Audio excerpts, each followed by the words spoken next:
Yo les gens, j'espère que vous allez bien. Aujourd'hui on se retrouve pour de nouvelles vidéos. Et une nouvelle vidéo débrief du match entre Angers et le LOSC. Donc quand je dis LOSC, c'est Lille. Donc victoire 2-0 du LOSC au stade Raymond Kopa. Donc comme d'habitude, n'hésitez pas à liker cette vidéo, à la commenter si ce n'est pas déjà fait. Partagez la chaîne et les vidéos à vous aimer si ça vous a plu. Abonnez-vous à la chaîne, et activez la cloche de notification, vous êtes vraiment au grave, j'ai envie de vous dire. On se rapproche des 1000 abonnés, ça me fait extrêmement plaisir. En plus c'est gratos, je ne vous demande pas de payer, etc. Donc voilà. Bon, comment dire? Bon là, les prochains là, faut se reprendre parce que là, je n'ai pas envie de redescendre en Ligue 2 là. Surtout que là, on a 2 points du barrage. Bon là, le prochain match, là, on devrait sans forcément gagner. Parce qu'en plus, c'est contre un club éclaté, enfin pas éclaté, mais je veux dire qui est notamment assez moyenne. Voilà, donc comme d'habitude, on va parler de la compo de l'équipe, le début chantier, etc. Et le classement où on est, même si je vous ai déjà donné le classement en général. Mais tout peut dépendre finalement de la suite. De la suite, il reste 3 matchs et si finalement on gagne l'un des 3 matchs, il y a peut-être certains qu'on se maintien, mais tranquille boulot. Voilà, donc après finalement, il y aura un couple du Fana auquel je ne change pas. Ensuite Arcus, Bamba, Lefort, Aline en défense, Begdin et Oukadel, donc c'est une deal pour ceux qui ne savent pas, en milieu. Ensuite Zinedine Ferra, Adeli, Alvina en attaque et en numéro 9, Esteban Le Paul. Je me rappelle que ce compo là, je l'avais un peu de mal parce que là, le rond-point c'était pas non plus incroyable. Après, si je peux dire un truc de tête, c'est que point pour notre excuse, c'est quand même à domicile et à domicile on n'y arriverait presque jamais. Donc là, il y a seulement à l'extérieur qu'on arrivait plus, etc. Donc voilà. Donc, on va parler tout le match entier. Bon, en match entier, c'était plutôt tranquille si je puis dire ça pour les Lillois parce que on s'attendait à ce qu'on se prenne une grosse raclée, mais au final pas du tout. Arrêtez, je pensais aller 4-5-0, non pas du tout. Après on essaie d'un peu bien jouer, on essaie un peu d'essayer de rester un peu dans le gain. Après si on gagne le prochain match, il y a peut-être des chances qu'on reste. Après ça dépend ce qu'ils font les autres derrière. Bon déjà Montpellier c'est un peu qui sont définitivement relégués. Mais Farce du Havre et Saint-Etienne. Donc il suffit qu'ils fassent une victoire. Là tout peut basculer pour nous. Mais après, allons voir ça. Voilà, donc déjà un peu de détail, c'est qu'aucune des équipes n'a voulu faire particulièrement d'une grosse occasion, etc. Donc après, c'était pas non plus une grosse occasion, il y avait que nous qui faisaient une grosse occasion après notamment des grosses parades de notamment le Lucas Chevalier, j'ai failli oublier son place. Donc voilà, donc après si je peux dire un truc détaillé, c'est que pour information, c'était pas non plus intéressant si je peux dire ça. Les grosses occasions n'étaient pas encore là, elles n'étaient pas vraiment dispo. C'était plutôt tranquille en première période, etc. Il y avait quelques blessés par-ci par-là. Donc du coup voilà. Et surtout qu'un truc détail, c'est que finalement on a au total. Alors déjà un truc détail, c'est que finalement il y a eu 3 tirs lillois au total, enfin 4 et un seul cadré. Le seul cadré c'était le but pour info. Et nous on a fait 2 tirs cadrés. On avait fait 2 tirs mais cadrés. Donc là franchement. Et je peux dire un truc détail, c'est que pour information c'était plus le Chevalier qui était plus en train de sauver les lillois. Parce que la défense là était balayée. Tranquille comme ça. Donc voilà, avec des corners par-ci par-là, et des grosses occasions. Et du coup, au temps additionnel, première minute du temps additionnel, c'est le but du Lillois, donc le but de Alexandro, oui j'ai bien arrivé à dire. Et surtout c'est un défenseur. Alors déjà dans le match, un truc détail, c'est que les numéros 9, enfin les plus des attaquants n'existaient pas. C'était plus les défenses milieu qui étaient là. En réalité, le reste, voilà, c'est tout ce que je veux dire. Alors, déjà but sur un coup franc tiré par Arlason. Oui, j'ai bien fait en réalité.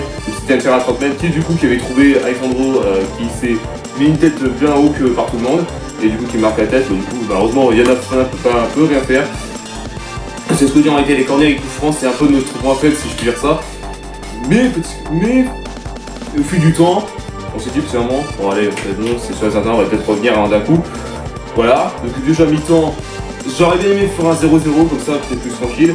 Mais et après pourquoi pas son proche but. Et après, si je peux bien faire comme ça, c'était pas grave, au moins qu'on prenne un 0, tranquille, on peut revenir d'un coup. Voilà. Mais malheureusement, le deuxième mi-temps n'a pas passé comme prévu. Et surtout, un peu de détail, c'est que notamment, au même moment de la fin de la vidéo, vous allez comprendre un truc de détail, c'est que pour information, il y a un truc qui m'a tellement énervé du côté de vous.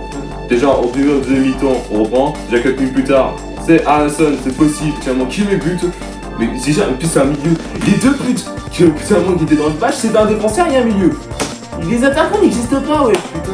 Faut déconner. C'est tout du coup Thomas Meunier qui est belge, pour information. Du coup qui déborde et qui a fait un son tour Akpol. Du coup qui a rentré des 18 mètres. et du coup qui a servi ensuite à Arnason, et du coup dans la surface qui suspendait, je suis choqué qu'il soit étendu le mec, hein, en réalité, et du coup qui a essayé de contrôler un peu, de faire contrer du pied gauche pour info, et petit coup, ouais, il a quand même tout plein à frapper, qui du coup quand on pourrait tout faire là, ouais, ça fait mal au cul, hein, sans déconner. Après ça du coup il y a eu un arrêt de jeu par rapport à Lucas Chevalier et Esteban Le Paul, voilà. Donc après ça, particulièrement, triple changement du coup pour nous à 62e minute de jeu. Donc Farid, donc El Medali qui vous rentrer à la place d'Avina, Jacques Écolier rentrer à la place de Forin Ali, et du coup Marcus Cocu qui rentrait à la place de Zindine ou Khaled. Marius Cocu qu'on a rarement vu en réalité parce que justement il était toujours sur le banc. Et très détail, alors il y a eu un jaune pour du côté de Lillois, rebelote, voilà, il a pété un plomb, et du coup bizarrement, voilà, Lille se retrouve à 10 suite à un carton rouge de déséquité, il y a quand même eu l'avoir pour ça. Bon, c'était pas non plus un tacle assez violent, et c'était un tacle violent, et du coup Lille se réduit à 10. Bon là on s'est dit, bon c'est bon, vu qu'ils à 10, on va essayer de tout casser, on va essayer de revenir, et bah au final pas du tout. Déjà après le truc de détail c'est qu'actuellement il y a double changement, les deux derniers. Déjà Alexandre je sais pas ce qu'il m'a fait. C'est hier Raoul Soir rentré à la place de Arcus, et un nouveau qu'on a recruté récemment, c'est Prosper Petera, du coup rentré à la place de Begdin. On va voir comment ça se passait. Mais après, si je puis dire un peu de détails, c'est que clairement c'était pas non plus intéressant, etc. Donc après, il y a eu un arrêt de jeu par rapport à Esteban Le Paul qui s'est blessé avec cuisse sur une course. J'avais complètement oublié Esteban Le Paul. J'ai cru qu'il était parti ce mec, hein, franchement. Désolé à tous ceux qui fatalement supportent le LoL, qui surtout Ethan Mbappé. Désolé, je l'avais complètement oublié ce mec. Hein. Et surtout qu'on l'a rarement vu, sans déconner. Du coup voilà, du coup il était de retour. Après ça, actuellement, bon, après quelques occasions par-ci par-là, mais rien de spécial, en réalité. Du coup, 2-0 entre les deux équipes, malgré que Lille se retrouve à 10, on aurait pu au moins marquer un but, seulement pour nous sauver l'honneur, mais pas du tout. Du coup, en termes de classement, bon, Lille sont deuxième, mais après, finalement, si je puis dire un truc de texte, Marseille n'a toujours pas joué. Et Angers, du coup, sont très 15e avec 2 points d'avance sur le Havre, du coup, qui est en barrage Ligue 1, qui affronteront soit le 3e, soit le 4e, soit le 5e.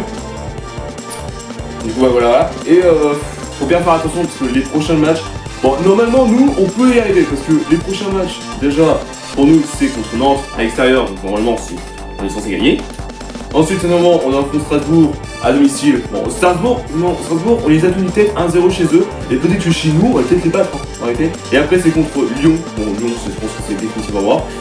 Voilà, donc au moins récupérer, là c'est facile, là on parle, récupérer au moins, allez 4-6 points. Et comme ça on est maintenu. À part s'ils font juste derrière Le Havre et Saint-Etienne.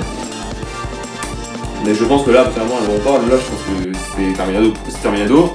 Après, je vais pas non plus faire trop le malin. Je vais pas non plus créer un peu le suspense, etc. Je dois un peu de détail, c'est que pour information aussi, Le Havre et Saint-Etienne ont joué hier. Du coup, alors on parle. Il reste 3 matchs tout comme nous. La pression commence à monter et franchement, là, je suis vraiment pas bien.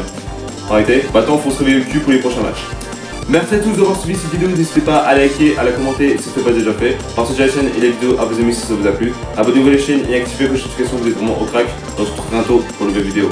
Peace.